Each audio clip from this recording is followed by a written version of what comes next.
प्रिय विद्यार्थियों, नमस्कार। मैं गौरव त्रिपाठी आपके लिए लेकर के हाजिर हूं राष्ट्रपति।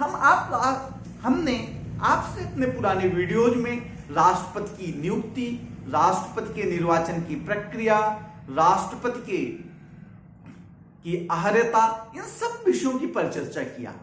आज हम आपसे राष्ट्रपति के प्राप्त होने वाले विशेषाधिकारों की परिचर्चा करेंगे।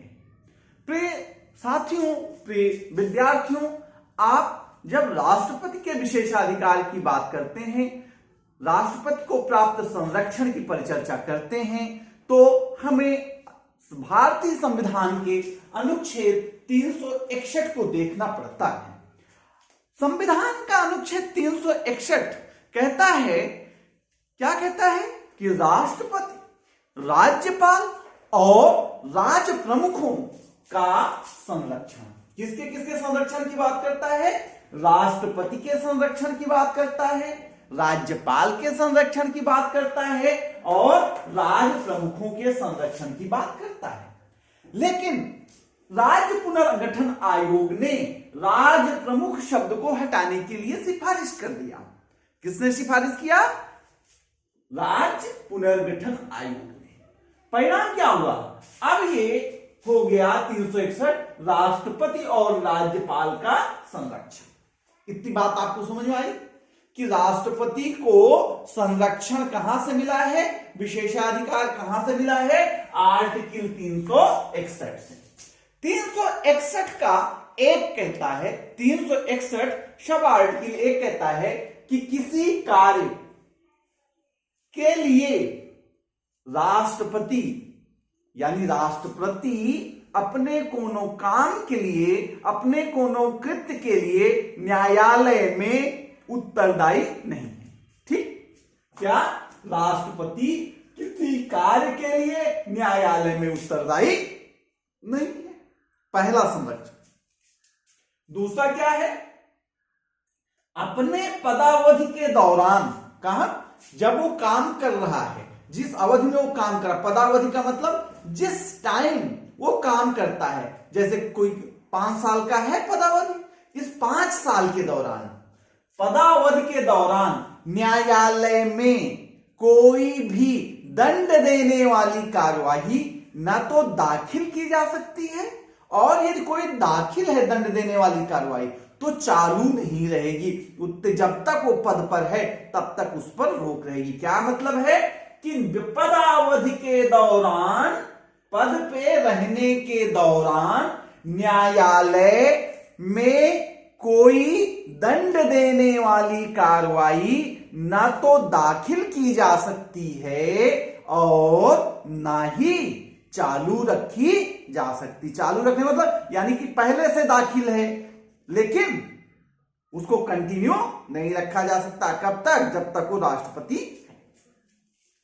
तीसरा, जब तक राष्ट्रपति अपने पद पर है, अर्थात पदावधि के दौरान राष्ट्रपति के खिलाफ न्यायालय, राष्ट्रपति के खिलाफ न्यायालय ना तो गिरफ्तारी का वारंट जारी कर सकती है कि राष्ट्रपति को गिरफ्तार करके ले आओ, नहीं जारी कर सकती, और न ही जेल भेजने का आदेश दे सकती है। न्यायालय, कोर्ट राष्ट्रपति को न तो गिरफ्तार करवा सकती है और न ही जेल भेज सकती है। ये पावर कोर्ट को नहीं है। ठीक? और अगली बात, यदि राष्ट्रपति के खिलाफ कोई दीवानी मामला है, आप जानते हैं 2 प्रकार के मामले, एक दीवानी मामला, एक फौजदारी मामला।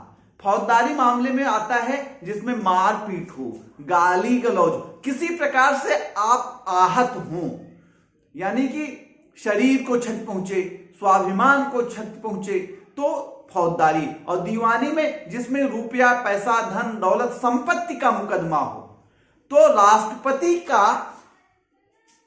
एक व्यक्तिगत हैसियत भी है। यदि पद अवधि पे है, पद पे बैठा हुआ है राष्ट्रपति और उसके खिलाफ कोई व्यक्तिगत हैसियत से आता है, जैसे राम आधार राष्ट्रपति हैं, तो राष्ट्रपति के खिलाफ ना कि राम आधार के खिलाफ कोई दीवानी मुकदमा दाखिल करता है कि इन्होंने हमारा ये ले लिया तो क्या होगा। जब मुकदमा कोर्ट में आएगा तो पहले उस मुकदमे को कोर्ट में चालू करने से पहले मुकदमे की प्रकृति क्या है, पक्षकार का नाम क्या है, पक्षकार का निवास स्थान क्या है, वो किस अनुतोष की मांग कर रहा है, इन सब चीजों की लिखित जानकारी राष्ट्रपति के कार्यालय को उपलब्ध करानी होगी। और जब तक ये जो जानकारी आप उपलब्ध कराए, जब तक 2 महीना बीत नहीं जाएगा तब तक कोर्ट में मुकदमा व्यक्तिगत हैसियत का भी दाखिल नहीं होगा। तो हम आपसे बात किए 361 की, जो विशेषाधिकारों की चर्चा करता है, राष्ट्रपति और राज्यपाल के विशेषाधिकार की, जिसमें न्यायालय को बताता है कि आप ये काम नहीं कर सकते, किसके खिलाफ, राष्ट्रपति के खिलाफ, और राष्ट्रपति अपने कृत्य के लिए कहीं उत्तरदायी नहीं। प्रिय विद्यार्थियों, हम अब इसी की कड़ी में आपसे राष्ट्रपति के उसकी परिचर्चा करेंगे, शपथ की। आप जानते हैं विद्यार्थियों कि ये जो राष्ट्रपति है, इसका जो शपथ है, हर संवैधानिक पद का शपथ होता है। वो संविधान की शपथ लेता है और किसी न किसी अधिकारी के सामने लेता है। तो भारत का राष्ट्रपति किसके सामने शपथ लेता है? भारत का राष्ट्रपति सुप्रीम कोर्ट के मुख्य न्यायाधीश के सामने शपथ लेता है। किसके सामने लेता है? सुप्रीम कोर्ट के मुख्य न्यायाधीश के सामने शपथ लेता है। किस अनुच्छेद से शपथ लेता है? भारत का राष्ट्रपति अनुच्छेद 60 से शपथ लेता है। किस अनुच्छेद से? अनुच्छेद 60 के द्वारा शपथ लेता है। तो आर्टिकल 60, आर्टिकल जो 60 है, ये किसका है? राष्ट्रपति का शपथ है। किसका शपथ है? राष्ट्रपति का शपथ है। आप जानते हैं कि क्या शपथ लेता है? एक बात, किसके सामने शपथ लेता है? सुप्रीम कोर्ट के मुख्य न्यायाधीश के सामने लेता है। लेकिन आप ये बताइए, यदि कभी सुप्रीम कोर्ट का मुख्य न्यायाधीश है ही नहीं, तब क्या होगा? सीजीआई है ही नहीं, चीफ जस्टिस ऑफ इंडिया है नहीं, तब कौन शपथ दिलाएगा? किसको? राष्ट्रपति को। तो सुप्रीम कोर्ट का जो वरिष्ठतम न्यायाधीश होगा वो शपथ दिलाएगा। ठीक है, शपथ लेता है, उस पर दस्तखत करता है। क्या शपथ लेता है?